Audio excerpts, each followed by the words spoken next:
시장이 우려하는 거는 인플레이션이 다시 튈 것인가, 이 부분을 가장 우려하는데, 인플레이션이 단기적으로는 약간 상방 압력을 받을 수는 있을 것 같아요. 만약에 인플레이션이 좀 급등하고 전반적으로 약간 시장의 좀 불확실성이 이제 관세에 대해서 좀 완화가 되기 시작하면 그 이후에는 좀 미국채 금리의 좀 하락세도 진정이 되고 금융시장이 좀 그렇게 가지 않을까. 근데 아직까지는 좀 관세 정책이 워낙 변화가 많이 되다 보니까 좀 불확실성이 좀 상존해 있다는 생각. 최근에 이제 미국채 금리가 좀 많이 하락을 하고 있는데 결국에는 관세 불확실성이 좀 계속 크게 작용을 하고 있다라는 생각이고요. 이것이 실제로 미국 경기에 얼마나 좀 부정적으로 타격을 미칠 것인가, 데이터를 통해서 아직은 확인이 안 됐기 때문에 여기에 따른 좀 안전자산 선호 심리도 작용을 하면서 미국채 매수를 좀 견인하고, 그게 또 금리 하락을 좀 견인했다라고 생각이 들고, 그렇기 때문에 지금 채권 시장의 가장 큰 이슈는 관세 정책이 어떻게 마무리가 될 것인가, 그 이후에 이제 미국 경기의 흐름은 어떻게 되는가, 이 부분에 지금 가장 초점을 맞추고 있다고 보고 있습니다.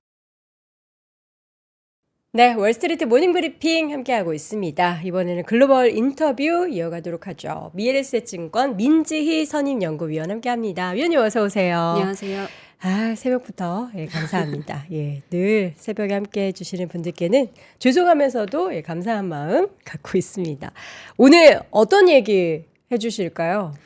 아까 전에도 말씀해 주셨지만 사실 요새 미국 시장은 관세 이슈가 가장 좀 핵심이 되다 보니까 이제 관세가 미국 경기와 인플레이션에 어떤 영향을 미치는지 그런 부분을 좀 간단히 정리를 해서 말씀드리겠습니다. 사실 저희가 한 2달 가까이, 그러니까 트럼프 취임 전부터 한 3달 가까이겠네요. 맞습니다. 그 얘기를 계속했어요. 이게 어떻게 영향을 미칠까, 이게 정말 숫자로 나오면 어떻게 하드 데이터가 변하는 건가, 이런 얘기를 정말 많이 했는데, 이게 우리가 예측의 영역과 실제 나오게 되는 데이터가 어떻게 될지도 궁금하고, 결국에 이게 증시에 지금 반영이 계속 되고 있는 거잖아요. 그런 불확실성 때문에.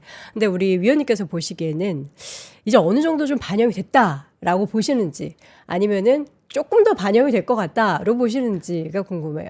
사실 요새 이제 미국 지표를 보면 미국의 심리 지표나 이런 것들은 계속 관세의 불확실성을 좀 반영해서 좀 부진하게 나오고, 그러면서 이제 증시가 좀 조정을 받는 모습이 나오고 있는데, 사실 이제 실물 지표가 이제 계속해서 나오기 시작을 할 거잖아요. 예를 들면 소비나 생산 지표, 이런 것들이 실제로 이제 관세 정책이 얼마나 실물 경기에 타격을 미쳤는지를 보여줄 텐데, 아직까지는 그런 경제 지표들이 충분히 관세의 영향을 반영하지 않았다라고 보기 때문에 조금 더 이 관세의 불확실성은 당분간 더 상존할 수 있다라고 생각을 하고 있습니다. 그러면 지금 계속 소프트 데이터가 나오는 그 와중에 증시의 불확실성이 아직까지 끝난 게 아니라 이게 좀 더 이어질 거고, 그러면 실질적으로 딱 데이터, 하드 데이터에 찍히면 그때부터 어떻게 좀 불확실성 해소가 될까, 아니면 숫자 보면서 정말 이러네 하면서 더 놀랄지, 이거를 더 무서워하는 것 같아요. 사실 이제 경기 이제 미국 1분기 GDP도 나올 거고, 그 이후에 사실 가장 이제 시장이 우려하는 거는 인플레이션이 다시 튈 것인가, 이 부분을 가장 우려하는데, 아마 이제 인플레이션이 좀 단기적으로는 약간 상방 압력을 받을 수는 있을 것 같아요. 예를 들면 자동차나 이런 거에 이제 관세를 한다고 예고를 했는데, 이 부분이 좀 반영이 되면 일시적으로 미국의 중고차에 대한 수요가 좀 올라가면서 중고차 가격이 좀 급등할 수도 있고, 그런 가능성이 충분히 상존하고 있기 때문에 만약에 인플레이션이 좀 급등하고 그 이후에 좀 전반적으로 약간 시장의 좀 불확실성이 이제 관세에 대해서 좀 완화가 되기 시작하면 그 이후에는 좀 미국채 금리의 좀 하락세도 약간 좀 진정이 되고 금융시장이 좀 그렇게 가지 않을까. 근데 아직까지는 좀 관세 정책이 워낙 변화가 많이 되다 보니까 좀 불확실성이 좀 상존해 있다는 생각. 그럼 뭔가 그 첫 번째 하드 데이터들이 나오는 그 시즌이 증시의 저점일 가능성이 좀 있네요. 저는 좀 그렇게 보고 있습니다. 그럼 그 시점이 정확히 언제라고 볼 수 있죠? 사실 이게 이제 관세 정책이 실제로 3월부터 시작이 되고, 상호 관세는 이제 곧 발표가 되겠지만 4월 달부터 부과가 된다라고 하면은 어떻게 보면 그게 이제 실제로 경기 데이터에 반영이 될 때까지는 좀 시간이 걸리기 때문에 2분기 데이터가 좀 중요하지 않을까. 2분기 중에 나오는 데이터들. 네네. 2분기에 나오는 데이터들 중에서도 아직 반영 안 됐네, 반영 안 됐네 하다가 어느 날 나오는 데이터가 보니까 꺾였구나 라고 했을 때 시장이 출렁인다면 그때부터가 이제 저점이다 라고 우리는 좀 인식을 해야 된다. 곧 그러면 2분기면은 사실 이제 4월, 5월, 6월이거든요. 증시의 저점을 논하는 시기가 얼마 안 남았어요. 네네. 그럼 좋은 건가요? 그래도 어쨌든 시장이 가장 싫어하는 거는 좀 불확실성이니까 네. 그 부분이 일단 상호관세 가이드라인이 좀 나오고 어느 정도 윤곽이 좀 잡히면 일단 거기에서 한번 이제 불확실성이 좀 완화됐다라고 평가를 할 수가 있고 그 이후에 또 실제로 데이터에서 정말 경기가 좀 안 좋아지고 있다라고 네. 하면은 또 금리 인하에 대한 기대감이 더 높아지는 가능성이 좀 있기 때문에 뭐 이런 이제 2분기의 데이터들을 좀 보면 어느 정도 이제 금융시장이 지금처럼 관세 불확실성 좀 피크를 찍는 이 구간보다는 조금 더 괜찮아지지 않을까 그렇게 좀 기대를 하고 있습니다. 네, 지금 더 하락하는 것에 대해서 걱정하는 분들도 계시는데 사실 뭐 우리는 여기서 추가 하락이 얼마가 나오느냐가 더 중요한 게 아닌가라는 생각이 드는데 얼마나 더 빠질지는 우리가 알 수가 없기 때문에 어쨌든 그 시기도 가장 중요한 것 같습니다. 채권 얘기 아까 전에 해주셨는데 최근에 다시 한번 채권 시장의 움직임을 보면서 여러 가지 얘기가 나오고 있어요. 이게 관세 불확실성 때문이다라는 얘기도 있고 트럼프가 다 빅피처가 있어서 이런 네. 또 채권 시장의 움직임도 나타나는 거다 이유도 있던데 위원님은 어떻게 좀 보셨어요? 사실 최근에 이제 미국채 금리가 좀 많이 하락을 하고 있는데 여기에 대해서는 일단은 결국에는 관세 불확실성이 좀 계속 크게 작용을 하고 네. 있다라는 생각이고요. 관세 정책이 워낙 많이 계속 바뀌고 있는 상황이고 이것이 실제로 미국 경기에 얼마나 좀 부정적으로 타격을 미칠 것인가 네. 이 부분이 아직 말씀드린 대로 데이터를 통해서 아직은 확인이 안 됐기 때문에 여기에 따른 좀 안전자산 선호 심리도 작용을 하면서 미국채 매수를 좀 견인하고 그게 또 금리 하락을 좀 견인했다라고 생각이 들고 그렇기 때문에 지금 채권 시장의 가장 큰 이슈는 관세 정책이 어떻게 마무리가 될 것인가 그리고 그 이후에 이제 미국 경기의 흐름은 어떻게 되는가 이 부분에 지금 가장 초점을 맞추고 있다고 보고 있습니다. 그럼 구체적으로 위원님 하나씩 좀 뜯어보도록 할게요. D-Day가 이제 코앞으로 다가오고 있고 네. 뭐 미국에서 지금 상호 관세 얘기뿐만 아니라 뭐 또 뭐 20% 추가 관세 뭐 얘기까지 네. 더 많이 보도가 되고 있어서 관세는 정확히 어떻게 나오게 될지 우리가 모르는 상황이잖아요. 네. 그러면 구체적으로 사실 우리가 숫자를 명확히 지금 예측하는 것도 되게 어렵지 않아요? 이 맞습니다. 관세가 명확하게 인플레이션에 어느 정도 영향을 미칠 것인가 이걸 네. 어떻게 우리가 카운트를 해볼 수 있는 거예요? 그 처음에 이제 서두에 좀 이제 증시가 조금 불확실성이 좀 남아있기 때문에 약간은 좀 불안할 수 있다, 네. 변동성이 있을 수 있다라는 말씀을 좀 드렸는데 네. 그래도 제가 좀 리서치한 내용을 통해서 약간 좀 희망적인 말씀을 좀 희망적인 드리고 좋습니다. 싶습니다. 네. 네. 그래서 제가 좀 볼까요? 준비한 자료를 바탕으로 해서 좀 말씀을 네. 드리겠습니다. 3페이지에 여기 이제 차트를 한번 보시면 결국에는 사실 관세를 올렸을 때 시장이 가장 궁금한 것은 결국에 인플레이션에 얼마나 그 리스크 요인으로 작용을 할 것인가 이 부분이 이제 가장 큰 키포인트라고 보시면 되겠는데요. 자, 여기 왼쪽에 차트를 보시면 미국의 이 CPI는 잘 아시는 이제 소비자 물가 그리고 PPI는 생산자 물가 이렇게 되는데 결국에 이 미국의 PPI가 CPI랑 거의 사실은 동행하는 모습을 보이는 걸 확인을 하실 수가 있는데 어떤 구간에서는 이 PPI가 CPI에 한 달에서 두 달 정도 좀 선행하는 모습들을 보이기도 합니다. 네. 그래서 결국에는 기업들이 먼저 이 생산 비용의 증가를 경험하게 되면 그것이 이제 소비자 가격으로 일부 이제 전가되는 모습이 나타나기 때문에 네. 이 PPI와 CPI가 이렇게 동행하는 또는 약간의 PPI가 선행하는 그런 모습들이 나타나고 있고 그리고 이제 최근에 이것도 이제 심리 지표입니다. 서베이 지표 중소기업들을 대상으로 해서 조사를 했는데 네. 이 연초에 이제 흐름을 보시면 이 주황색 선을 한번 봐주시면 네. 그러니까 기업들이 실제로 최근에 가격을 올렸다.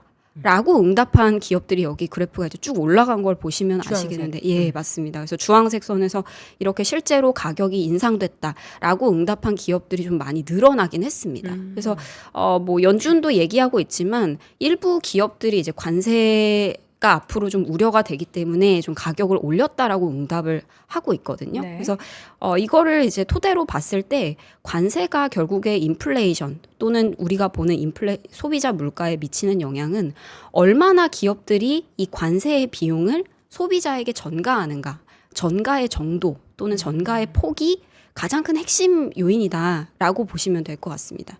그래서 제가 이제 다음 페이지에 이 관세랑 그다음에 미국의 수입 그리고 인플레이션의 관계에 대해서 제가 한번 조사를 했는데요. 네. 이게 이제 차트가 좀 복잡한데 한번 봐주시면 일단은 미국의 수입 강도, 그러니까 업종별로 해서 미국의 수입 강도를 계산을 합니다. 이 수입 강도라고 하는 건 어떻게 계산이 되냐면 분자에 이제 수입 가치를 넣고요. 네. 그리고 분모에는 미국에서 전체 생산된 생산량을 놓습니다. 네. 그러면 각 업종이 얼마나 수입에 의존하고 있는지, 각 업종이 뭔가 생산을 했을 때 수입에 얼마나 의존하고 있는지를 나타내는 게 이 수입 강도라고 보시면 됩니다. 네. 그러니까 쉽게 얘기하면 이 수입 강도는 0부터 1까지의 값을 가지는데요. 수입 강도가 1에 가까워질수록 어떤 그 업종에서 물건을 생산할 때 수입산에 의존하는 정도가 크다라는 거를 의미하고요. 그렇기 때문에 만약에 트럼프 2기에서 관세를 때렸을 때, 관세를 부과했을 때 그것에 타격을 받을 가능성도 좀 커지게 된다라고 보시면 됩니다. 그래서 이제 수입 강도가 좀 높은 것들을 이제 제가 이제 조사를 해보면 계산을 했더니 의류, 뭐 컴퓨터나 전자기기, 기계, 그다음에 1차 금속, 여기 이제 철강 같은 것들이 또 포함이 되고요. 그래서 이런 그 업종들이 미국에서 좀 수입산에 의존하는 의존도가 높은 업종이다, 산업이다, 이렇게 보시면 될 것 같습니다. 네. 그래서 여기 이제 왼쪽의 차트는 제가 코로나 기간 3년 동안 생산자 물가 지수가 누적으로 얼마나 올랐는지 그거를 제가 이제 같이 수입 강도랑 해서 매칭을 시켜봤는데요. 네.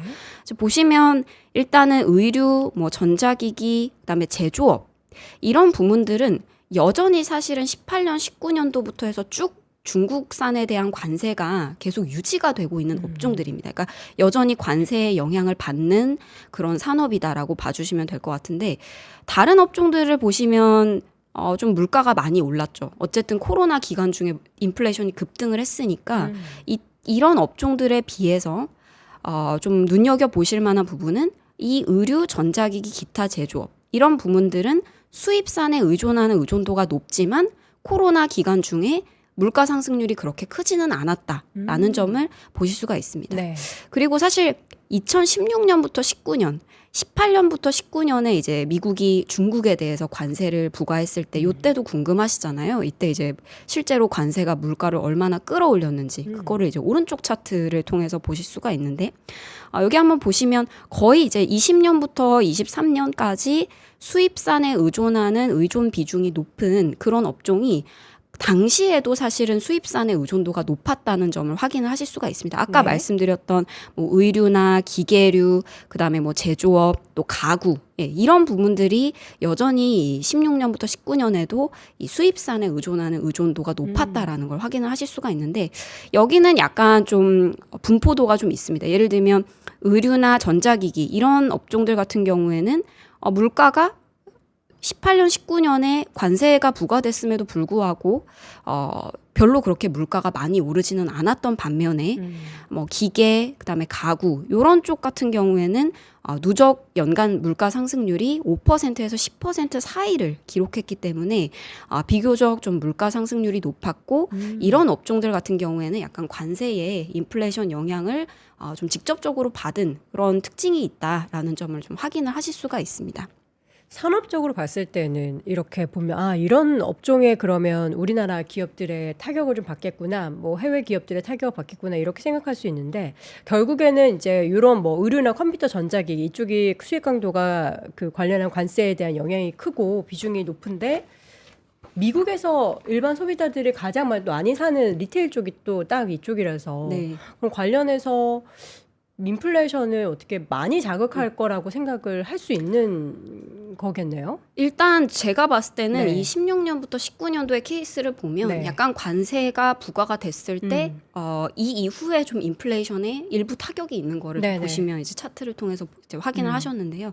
제가 생각했을 때는 일단은 이번 국면 같은 경우에는 이제 16년부터 19년도까지는 계속 좀 물가가 좀 낮은 상태에서 이제 관세가 부과되기 시작하면서 인플레이션에 일부 타격이 있었던 네. 그런 업종들이 좀 있는데 발생을 했는데 제가 봤을 때 이번 국면은 이미 사실 한 3년에서 4년 정도 기간 중에 굉장한 고인플레이션 국면을 사실 소비자들이 지나왔고 그렇죠. 기업들도 사실 원자재 가격이 그만큼 많이 상승을 한 상황이잖아요. 그러다 보니까 여기에서 추가적으로 가격을 인상하는 또는 이제 관세를 인상을 해서 관세 인상으로 인해서 이제 가격이 추가적으로 인상이 되는 폭 자체는 20년부터 23년에 워낙 코로나 기간 중에 가격이 많이 올랐기 때문에 추가적인 가격 인상이 좀 소비자의 저항을 좀 이끌어낼 가능성도 있지 않을까 이런 저는 생각을 갖고 있기 때문에 단순히 16년, 19년도에 뭐 이런 업종에서는 물가가 좀 올랐기 때문에 이번 국면에서도 가격을 반드시 기업이 소비자에게 전가할 것이다. 이렇게 판단하기에는 좀 무리가 있다. 지금 현재는 소비자 심리나 뭐 전반적인 수요가 대체로 위축되고 있는 국면이고 뭐 이미 사실은 물가가 또 많이 올랐고 이런 여러 가지를 감안을 한다면 제가 봤을 때는 이번에 그렇게 기업들이 실제로 관세 인상분을 가격에 전가제. 전가할 못할 가능성 것이다. 또는 전가폭 자체가 그렇게 우려했던 것보다는 크지 않을 수 있다고 생각을 하고 근데 있어요. 저는 또 그 얘기를 들으니까 그럼 결국에는 기업들의 실적이나 마진이 네. 축소될 수밖에 없는 거잖아요. 네네. 그렇게 전가를 하지 못해서 이제 코스트를 올리지 못하는 상황이 펼쳐진다면 그러면은 결국에 또 이게 악순환이 돼서 기업의 실적이 꺾이고 그러면 이제 그 기업에 다니는 직원분들의 월급 급여 수준도 또 작아지고 네네. 그렇게 되면은 이제 시장에도 그렇게 좋지 못한 상황 아닌가요? 이게 네네. 인플레이션 자체는 많이 올라가지 않는다라고 하더라도 그럼 경기 자체가 기업들의 실적단 자체가 내려가면은 증시에는 이게 더 안 좋은 거 아닌가요? 맞습니다. 그래서 기업들이 사실은 뭐 여러 가지 방법을 선택을 할 수가 있는데 예를 들면 마진을 좀 방어하기 위해서 네. 뭐 가격을 올릴 수도 있고 네. 아니면은 그 수요량, 원가, 네. 수요량을 좀 어느 정도 확보를 해가지고 네. 가격을 그렇게 많이 올리지 않더라도 충분히 수요를 확보하면 마진을 일부 또 그것으로 인해서 방어를 할 수가 있기 때문에 제가 봤을 때는 기업들이 지금 현재 소비자들의 어떤 센티먼트, 심리가 좀 부진하고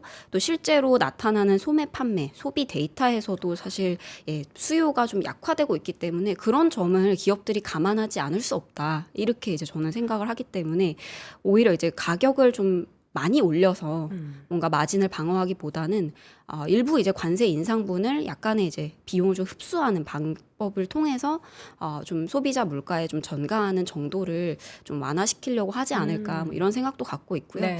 그리고 실제로 최근에 이제 미국의 뭐 생산 데이터들을 보면 1월 달 정도에 1월 달에 미국 기업들이 좀 수입을 많이 늘리고 또 1분기에 미국이 관세 인상에 대비해서 기업들이 미리 수입을 좀 많이 늘리려고 한다라는 그런 내용들이 또 있고 또 그쵸. 추정치도 그렇게 나오고 있는 상황이고요. 그래서 이런 점들을 봤을 때 기업들이 어쨌든 향후에 관세가 부과될 거를 대비해서 일부 재고를 좀 비축하는 그런 좀 흐름도 움직임도 보이고 있기 때문에 뭐 재고를 미리 좀 저장해 둔다던가 아니면 말씀드렸던 대로 약간의 이제 비용 전가를 좀 완화하는 방식을 통해서 그래서 이제 좀 인플레이션의 압력을 좀 완화시키는 그런 방향으로 좀 갈 가능성이 높다고 보고 있습니다. 그러니까 가장 좀 긍정적인 시나리오를 네. 펼친다면 관세 부과가 돼도 기업단에서의 그러한 정말 훌륭한 경영 전략으로 인해서 네, 네. 가격 방어도 하고 실적 방어도 하고 그러한 모습이 딱 잘 맞아 떨어진다면 사실 증시에도 그렇게 큰 타격이 없을 거고 네. 이렇게 된다면 미국 경기에도 사실 큰 타격은 없겠네요.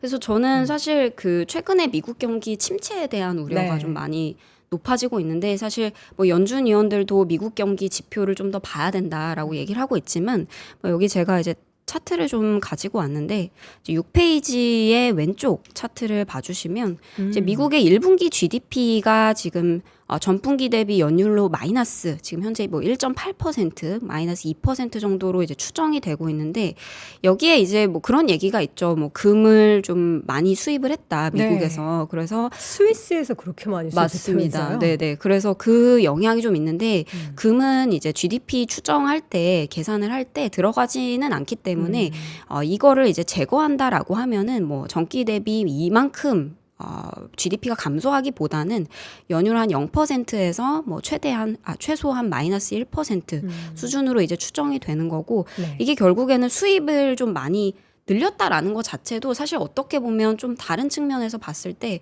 미국의 내에서 수요가 그래도 좀 어느 정도 뒷받침이 되고 있으니까 이런 이제 좀 수입을 좀 많이 늘렸을 수 있다라고 또 볼 수가 있고, 또 저희가 이제 경기를 볼 때 사실 앞에서도 말씀드렸던 재고를 좀 보거든요. 네. 근데 재고 부담이 뭐 ISM 제조업 지수나 이런 것들을 봤을 때 그렇게 재고 부담이 높지는 않아요. 그러니까 재고 부담이 높아지게 되면 사실 경기에 대한 우려를 좀 고민을 해봐야 되는데, 뭐 지금 수준에서 봤을 때는 재고가 그래도 충분히 원활하게 좀 관리가 되고 있다라고 판단이 되고, 또 마지막으로 미국은 사실 고용이 중요하잖아요. 그렇죠. 뭐 고용 시장에서도 뭐 그렇게 구인율이 많이 꺾이거나 뭐 그런 뭐 지표들이 나오고 있지는 않기 때문에 저희가 봤을 때는 성장세는 둔화되는 국면에 있는 것은 분명하지만 일부 이제 우려하는 것처럼 경기가 뭐 급격하게 리세션에 빠지는 또는 뭐 스태그플레이션의 우려가 장기화되는 그런 국면으로 갈 가능성은 그렇게 높지 않다고 보고 있습니다. 그 고용 관련한 데이터 중에서 아마 곧 7일인가요? 비농업 관련한 일자리 수가 네네. 이제 발표가 되는데,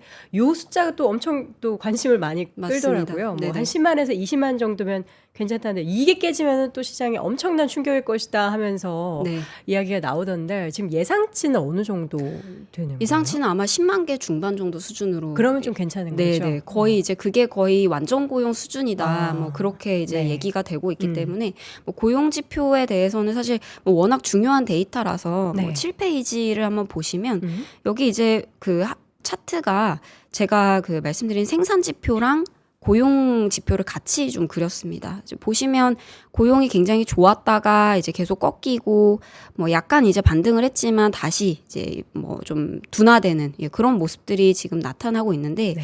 생산 지표 중에서도 이 내구재 수주, 그러니까 내구재의 그 신규 주문 금액이랑 같이 그려보면 신규 주문 금액이랑 뭐 고용자 수의 뭐 등락 이런 것들이 사실 거의 비슷하게 좀 등락을 하고 있습니다. 일부 구간을 제외하면. 근데 지금 보시면 확실히 좀 기업들의 생산 수요가 좀 많이 줄어들기는 했어요. 그래서 이 부분이 사실은 좀 우려스러운 부분이지만 어쨌든 이런 그 신규 주문에 대한 수요가 좀 줄어들고 있는 모습을 고려를 했을 때 고용 시장은 대체로 이제 둔화되는 모습을 나타낼 가능성이 높겠지만, 아직까지 뭐 미국의 이제 고용 시장에서 실업자, 그러니까 그 일자리를 구하는 사람들이죠. 일자리를 구하는 사람보다 아직은 기업들이 사람을 더 찾으려고 하는 수요가 좀 더 그 우위에 있기 때문에 일자리가 네. 훨씬 더 많다. 네네. 그렇기 때문에 제가 봤을 때는 고용 시장이 아주 지금 뭐 급격하게 꺾이기보다는 좀 완만하게 한 10만 개 중반 정도 수준에서 뭐 거의 컨센에 부합하거나 뭐 그렇게 이제 나타날 가능성이 높다고 생각을 하고 있습니다. 고용 데이터도 이게 아직까지는 꺾이지 않았는데 네. 혹은 향후에 몇 개월 지나고 나서 하반기나 뭐 이럴 때 좀 더 꺾일 가능성이 있는 건가요? 아니면은 이 수준을 지금 미국은 잘 유지를 하게 되는 걸로 예상을 하고 있는 건가요? 일단 사실 작년부터 해가지고 연준이 이제 기준금리 인하를 시작을 네. 했기 때문에 일단 인플레이션이 먼저 이제 잘 둔화되는지를 먼저 봐야 되겠지만 저희 같은 경우는 앞에서도 말씀드렸다시피 인플레이션이 그래도 그래도 완만하게 둔화가 되는 흐름을 저희가 일단 가정하고 있고, 그런 상황에서는 연준이 기준금리 인하를 계속해서 그래도 올해 뭐 하반기에 좀 동반시킬 가능성이 높다고 생각을 하기 때문에 네.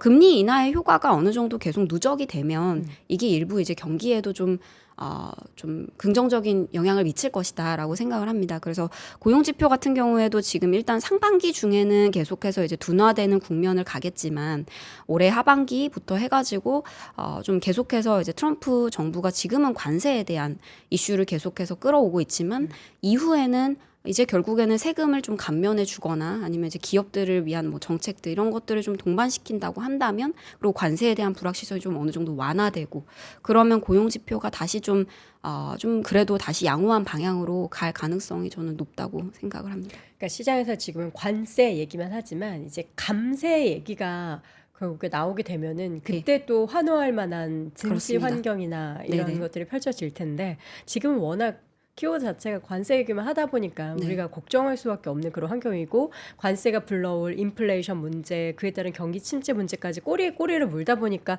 너무나 부정적인 환경에 노출되어 있는 것 같은데, 우리 미니 의원님 말씀 들어보면은 인플레이션도 기업들이 잘 핸들링 할 것 같고, 그리고 그렇게 잘 핸들링 된다면 미국 경기도 뭐 괜찮게 잘 유지되고, 그러니까 막 호황까지는 아니더라도 꺾인다거나 완전 무너진다거나 그런 상황까지는 우리가 안 볼 수 있다라고 네네. 생각을 하면 되는 거고, 그 시점이 있어서는 이제 명확하게 뭔가 하드 데이터가 나오는 2분기 중에 네. 증시 저점을 확인한다라고 우리가 생각한다면 지금 밤사이에 이렇게 증시 출렁거리는 것에 대해서 심장이 이렇게 부여잡으면서 걱정까지 할 필요는 없을 것 같다라는 생각이 드는데요. 일단 어쨌든 인플레이션 데이터가 뭐 4월, 5월 달에 이제 6월 FOMC 전까지 네네. 계속 나오는 걸 사실은 보기는 해야 될 것 같은데 뭐 약간의 좀 단기적인 노이즈는 있을 수도 있습니다. 그쵸. 뭐 앞에서도 말씀드렸지만 뭐 예를 들면 자동차에다가 관세를 뭐 25% 부과를 한다고 하면은 일시적으로 뭐 신차에 대한 수요는 줄어들고 대신 중고차에 대한 수요가 급등을 하게 되면 그게 이제 중고차 가격을 좀 상승시키는 요인으로 작용을 할 수도 있겠지만 또 그만큼 전반적인 다른 수요를 또 위축시킬 가능성도 있고 네. 그리고 실제로 이제 가계의 소비나 뭐 실질 지출의 데이터 이런 것들을 보면 가계가 지금 계속해서 인플레이션이 좀 높은 상황에서 이전만큼, 그러니까 작년만큼 또는 재작년만큼 수요를 계속 견고하게 유지시킬 가능성이 낮기 때문에 이 부분은 좀 인플레이션에 약간 긍정적인 요인으로 작용할 수가 있다라는 것이죠. 그래서 인플레 데이터를 확인해야 되겠지만 뭐 제가 보는 또 저희 하우스가 보는 방향은 인플레이션에 대한 우려가 지금은 높지만 관세에 대한 불확실성이 좀 약간 데이터를 통해서 완화가 되면 충분히 이제 기대 인플레이션이나 이런 것도 좀 잡혀가면서 네. 좀 더 증시나 금융시장에 좀 더 우호적인 환경으로 작용할 수 있다고 생각을 합니다. 알겠습니다. 이번 주에 연준 인사들의 발언도 다수 좀 예정이 되어 있다라고 하죠. 어떤 입장을 드러낼까요? 지금 시장이 워낙에 불안해져 있기 때문에 또 데이터 본다고 얘기할지. 사실 연준은 거의 네. 뭐 지금 스탠스를 확 이렇게 뭐 바꾸거나 뭔가 새로운 뭐 시그널을 제시하기에는 사실 좀 어려운 상황인 것 그쵸? 같아요. 그래서 이 페이지에 제가 오른쪽 차트 지난 FOMC 회의의 점도표를 좀 갖고 왔는데요. 여기서 보시는 것처럼 일단은 뭐 작년 12월 FOMC보다 확실히 올해 3월 달 FOMC는 좀 더 매파적으로 의견을 좀 바꾼 그런 위원들이 상당히 좀 많이 늘어났습니다. 예를 들면 이게 지금 현재 미국의 기준금리 수준인데 좀 금리 동결, 연내 동결이나 뭐 한 번 인하를 보는 사람들이 12월 달 같은 경우는 4명이었다가 이게 지금 8명, 2배로 늘어났다라는 것이죠. 그래서 연준 위원들이 지금은 뭐 인플레이션의 영향을 좀 확인을 해야 된다.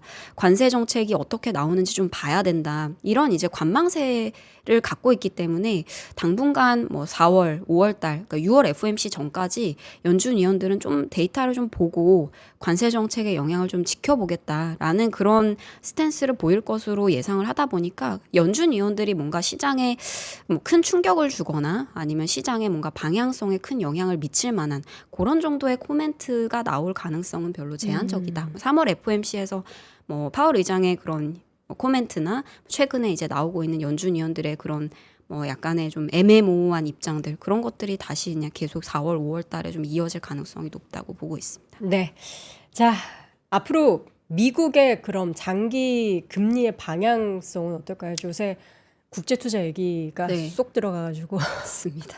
너무 일단은 네. 좀 단기적으로 많이 이제 금리가 좀 내려왔다 보니까 이게 이제 지금 현재 금리는 경기에 대한 우려를 좀 반영하고 있는 상황이고 특히 이제 관세가 어떻게 나올 것인가 이 관세 정책이 실물 데이터에는 얼마나 영향을 미칠 것인가 이런 이제 관망세가 계속 공존하고 있는 상황인데 뭐 일단 앞에서도 말씀드렸지만 4월 달에 확인되는 지표 데이터에는 사실 관세 인상의 효과가 완벽하게 딱 반영되기에는 아직은 좀 이르죠. 이른 시점이라고 판단을 하기 때문에 당분간 특히 이제 4월부터 5월까지 5월 FOMC가 5월 초에 있는데 뭐 그 전까지 4월 달 같은 경우에는 장기 금리가 좀 현재 수준에서 좀 횡보하는 그런 장세를 뭐 4월 한 달간 정도 보일 가능성이 높다고 생각을 하고 있습니다. 그럼 미래에셋증권 이제 하우스 부유에서는 지금 시점에서의 증시 변동성, 그러니까 올해 전체적으로 봤을 때 변동성은 1분기, 2분기 중에 끝나고 하반기를 좀 긍정적으로 보시나요?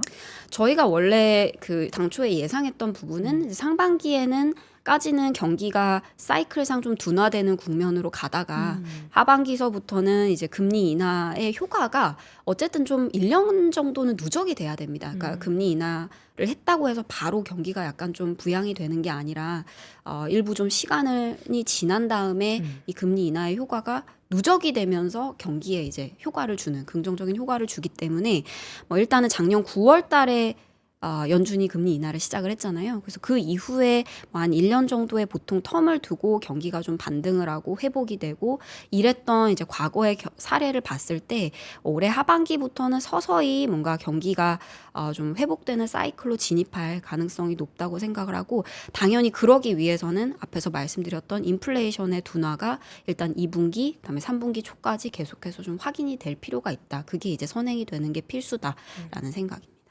우리 민 위원님께서 말씀하셨던 시나리오를 듣고 나니까 마음이 편안해집니다. 일단 지금의 변동성 속에서는 사실 잘 안 들릴 수도 있는 시나리오예요. 근데 기업들이 정말 미국의 기업들이 그렇게 야무지게 잘 대비를 해서 대처를 한다면 좋겠지만 지난 이제 분기 실적 발표할 때 관세 불안실적 때문에 앞으로 실적 어떻게 될지 모른다라는 코멘트를 했던 몇몇 기업들도 있었기 때문에 그 기업들이 잘 대응을 해서 다음 분기 실적을 잘 내준다면 말씀하셨던 그런 좀 희망의 시나리오가 쭉 펼쳐지지 않을까 하는 기대 가져보도록 하겠습니다. 자, 오늘 미래에셋증권 민지희 선임연구위원과 함께했습니다. 위원님 고맙습니다. 감사합니다.